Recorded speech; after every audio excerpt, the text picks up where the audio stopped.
Hi guys, hope everybody had a good Easter mini break.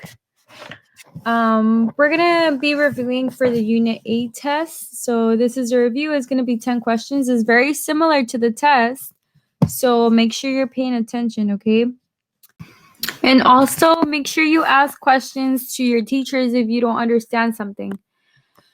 All right, so let's go ahead and get started. So it says, which statement above about h of x equals negative x squared plus x minus 42 is true. So this should actually be a plus 42. Okay, that's my mistake.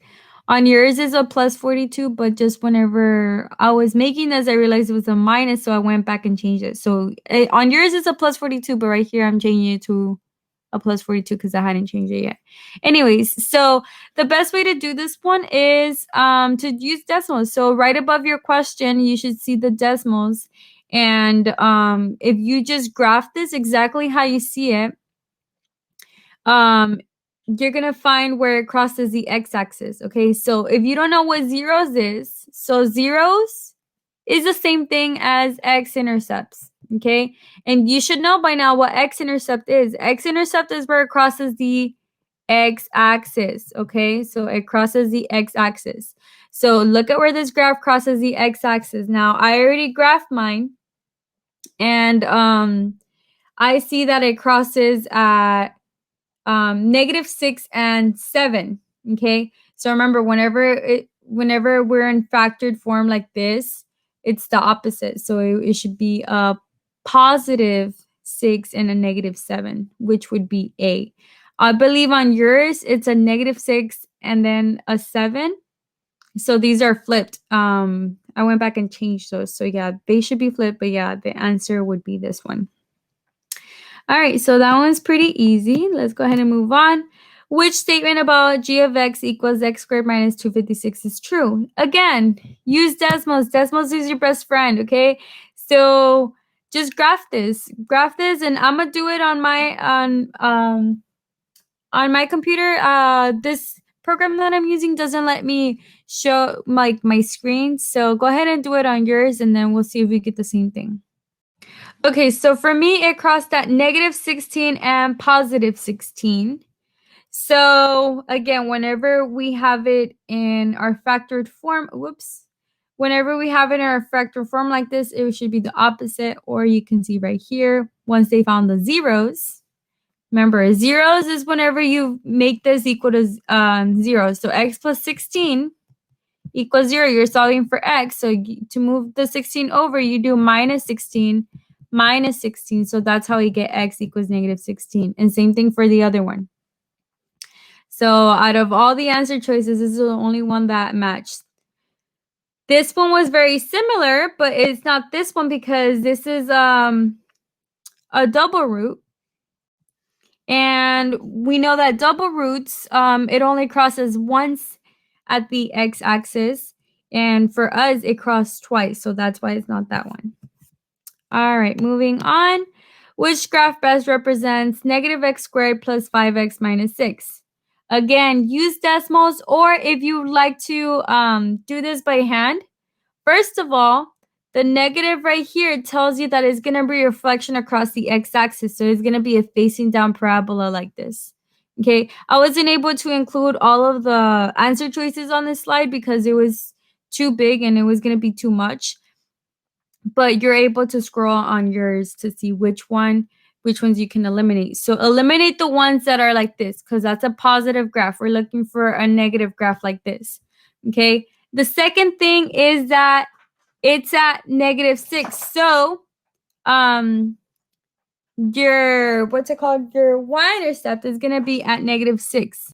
So remember a while back whenever we learned about the attributes of a graph, this is standard form. Okay, so for standard form, to find the y-intercept, again, the y-intercept is where it crosses the y-axis. This is your x, this is your y.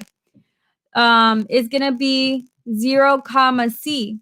Okay, so this is A, this is B, this is C. Your C is -6, so it should be at 0, -6. Well, This graph is at 0, 6, positive 6. So you know that that's not the answer. You're going to look for the one that's at negative 6, which is going to be at the bottom. Okay, so that's going to be your answer. All right, let's go ahead and move on.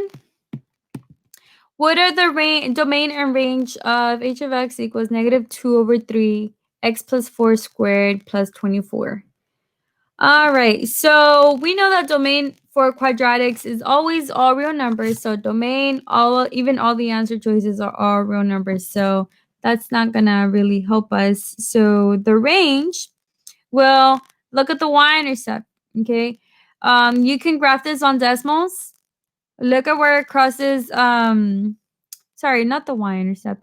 Look at the vertex, okay? What's the y value of your vertex? So I'm gonna graph mine. It's gonna look something like this, right? We have our x and our y. Just because I can't show you guys on decimals what it looks like. But it's gonna look something like, oh my bad, it's a negative, so it's gonna be something like this. Whoops, that's really bad. And you're gonna look at the vertex. The vertex is at the very top. Is the point where it makes the curve. Okay. Look at the y value of that vertex. Okay. Also, this is in vertex form, so you can actually identify the vertex just from looking at it. This is my h, and this is my k. Okay. So the opposite of the inside, well, that's a negative 4, comma, the outside is an opposite. The outside is exactly how it is. So negative 4, comma, 24. This is my x, this is my y. Look at the y value because range is y, right? So our y value is 24. Also, if you're graphing it on decimals, you should be able to see this. So it's at 24. Now look at my graph. If I start at the top, I'm starting at the top at the vertex. If I'm going down, we're only looking at the y. Oh my gosh, this is so messy. We're only looking at the y-axis. So if I'm following my graph, the graph is going down. Are my y values getting bigger or smaller if I'm going down? They're getting smaller, right? So it's going to be h of x is greater than or equal to 24, or h of x is less than or equal to 24. Okay. First of all, it's not going to be B or D because they have x, and x is for domain. We're looking for y. H of x is the same thing as y. Okay. H of x equals y. So we said it's 24, so this one's out too. So that leaves us with C. It should have been C for this one, okay? All right, there's many ways to do this, honestly. Just graph it. That's probably the easiest way, but if you like to do this by hand or if you understand doing it by hand, just do it by hand and then check your work on decimals. All right, the graph of the quadratic function G is shown on the grid. Which statement are best supported by the graph G? Okay.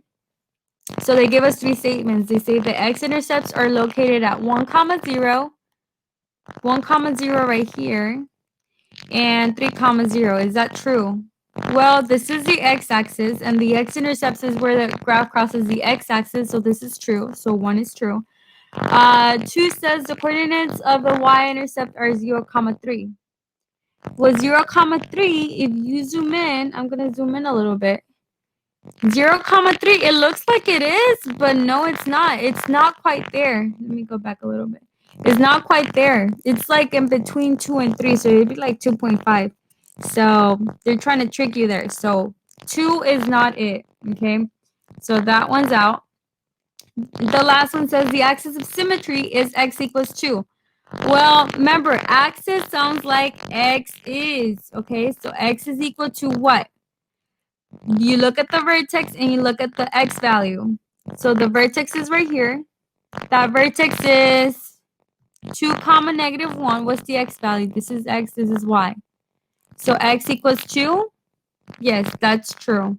Or if you just cut this graph in half, where is it crossing the x-axis? A 2. So that's another way you could do it. So look at the one that says 1 and 3. That's your answer. Okay. All right, the next one. It says the graph of f of x equals x squared was transformed to create the graph g of x equals f of x plus 3. Which statements about the graph is true? Again, graph it. This is going to be your original. You have to graph this first. Put f of x equals x squared. And then in a separate line, put this one, g of x equals f of x plus 3. You're going to see two different graphs and how it was transformed. So like right here, you're going to see that it moved up 3 units, right? Now, if you don't want to graph it, or if you remember that everything on the inside of the parentheses is horizontal and anything on the outside, or if there isn't any parentheses, is going to be vertical. So looking at our answer choices, it says the first one says the vertex of the graph of G is 3 units to the right. So automatically, if you're moving left or right, that means it's horizontal. We said there's no parentheses here, and we said that this is vertical. Therefore, it needs to be moving either up or down. So this one's out. The graph of G is a reflection. Okay, reflection, there has to be some kind of negative. Okay, either on the outside or the inside of parentheses. Here there isn't any negative, so that one's out. It says the y-intercept of the graph of G is 3 units above the y-intercept of the graph of F. Maybe. All right, let's look at the last one. It says the graph of G is a reflection. Again, reflection means there has to be a negative. Again, there isn't any, so this one is the only one that makes sense. Okay, the y-intercept is changing because the y-intercept is vertical, right? So that's the one moving up and down, so that's the only one that checks out. All right, the graph of the quadratic parent function f was transformed to create the graph g of x equals f of x minus 6 plus 4. So here, we see parentheses right here, right? We said parentheses. Oh, I didn't mean to box that. Just this right here. All right. We said that parentheses, anything that's on the inside, you do the opposite. Okay? And then anything that's inside the parentheses is horizontal, meaning it's moving left to right. So if it's negative 6, you would think that it's on the graph moving to the left or to the right. Well, your brain should tell you automatically that it's moving to the left. So you do the opposite of that, which is to the right. So what graph is to the right? 6. And then that plus 4 is on the outside of the parentheses. Remember, anything on the outside of the parentheses is vertical. And if it's on the outside of the parentheses, you do as your mind says. You don't do the opposite, okay? It's only whenever it's inside the parentheses. So this one says plus 4, so that means you're going to go up 4. So to the right 6 and up 4. And if you graph this, you're going to see, if you follow the vertex, you're going to see that it does that. So if you want to graph this, go ahead and put f of x equals x squared. That's the first thing you need to graph. And then you graph this whole thing on the second tab, like below it. Okay, and you'll be able to see the two differences. All right, so for that one, actually, this is your answer right here because it moves to the right 6. Yep, this is a positive, and then up 4. This is the one that should be your answer. All right. Which graph best represents a function with a range with all real numbers less than or equal to 3? So again, range is y. So let's just write down what that means. When y with all real numbers less than or equal to 3, that's what that translates to. Okay, so if the y is less than or equal to 3, that means that the numbers are getting smaller. Okay, so we're following the arrows of the graph going down. That means it's going to be an upside down parabola. Okay, so this is my graph. If my y is at 3, well, 3 is like over here somewhere, right? If my parabola is down like this, then if I'm following the y values right here, remember this is x, this is y. If I'm following the y values to where the graph is moving, the y values are getting smaller. So it should be a parabola going down. Okay, so this one would be if y was greater than or equal to 3, but this one is asking for less than or equal to 3. Okay, so that's why this graph is in it, because this graph is going up. These are arrows at the ends. So you follow the arrows, it's going up, and you notice the y values are getting bigger from 4 to 5 to 6 to 7, and so on. So yes, that would be, you'd look for a graph that looks like the one I drew. All right, which function is equivalent to y equals -5 parentheses x plus 3 squared plus 10? Well, if you don't want to do all the math, you can just graph this on decimals. You can graph this one, and then you have to type all of these in and see which one matches and which one's the same graph. That's still a lot of work typing all that in. Or if you want to do this by hand, you can just simplify this. So like we're going to have y equals -5. So we're going from, this is vertex form. We're going to go from vertex form to standard form. So I'm going to break down that. I'm going to leave a parentheses right here, and I'm going to write down that plus 10. And instead of putting x plus 3 squared, I want to break that down. So I'm going to break that down into this. X plus 3 squared is the same thing as x plus 3 times x plus 3, right? Now I'm going to distribute. So x times x is x squared. X times 3 is plus 3x. 3 times x is, again, plus 3x. And 3 times 3 is plus 9. What can I combine here? Well, I can combine, oh, whoops, let me get my pen. 3x and 6x. Oh, sorry, I just gave you the answer. 3x plus 3x, which is 6x. So x squared plus 6x plus 9. That's it. I can't simplify this anymore. So this is equivalent. This right here, let me change the colors. This is equivalent to over here. To over here. This is equivalent to this. So instead of putting that again, I'm going to put it here. X squared plus 6x plus 9. Okay? So now all I have to do is distribute this -5. Okay? So -5 times x squared, well, that's -5x squared. And then -5 times 6x, that's going to be -30x. And then -5 times 9, well, that's going to be -45. So -45. And then I'm going to bring down that plus 10 because, well, I can't. Well, that's really messy. Sorry. Let me rewrite that. -45 plus 10. Again, I'm bringing down the plus 10 because it's not inside the parentheses, so I can't distribute it. Now, what can I combine? Well, the x squared and the x are two different variables, so I can't combine those two. The things that I can combine is the -45 and the 10 because they're numbers with numbers, right? So what's -45 plus 10? Well, it's going to be -35. So I'm left with y equals -5x squared minus 30x minus 35. So that would be answer choice A. All right, so moving on. Which quadratic function is in vertex form can be represented by the graph that has a vertex at -1, 3 and passes through the point 3, 5?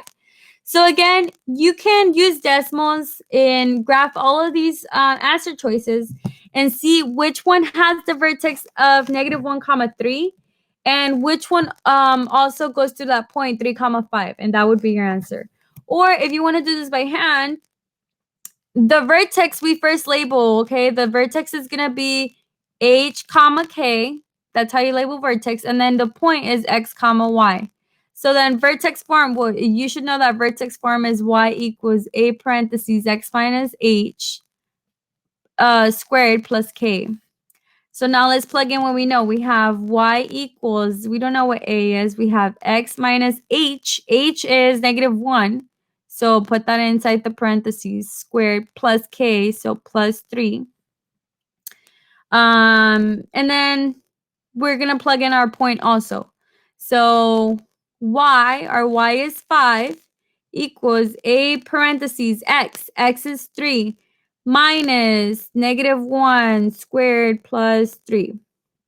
Well, let's simplify this a little bit. So you know that whenever you see two negatives like this next to each other like that, that just turns into a plus. So let's just make that a plus so it looks prettier. So 3 plus 1 squared plus 3. So we have a equals a parentheses 4, because 3 plus 1 is 4, squared plus 3.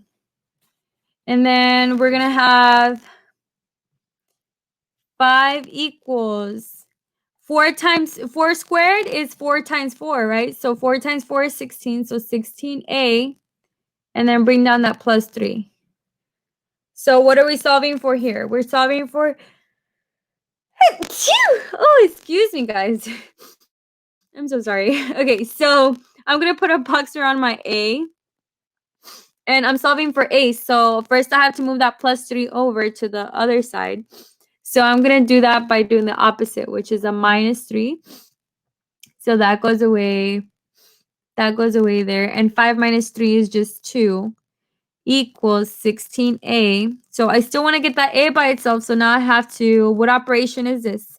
This is multiplication. So what's the opposite? The opposite would be dividing. So divide by 16 here and divide by 16 here. So I get that a equals 2 over 16. Well, they both have the common multiple of 2. So this would be 1 over 8. If you divide by 2 on the top and the bottom, you get 1 over 8. Or just type it into decimals and it'll do it for you. So we know that a is 1 over 8. And it's positive. So the first one is gone. And now we just plug everything back in. So y equals 1 over 8 x minus h. So x minus h. We said h was negative 1.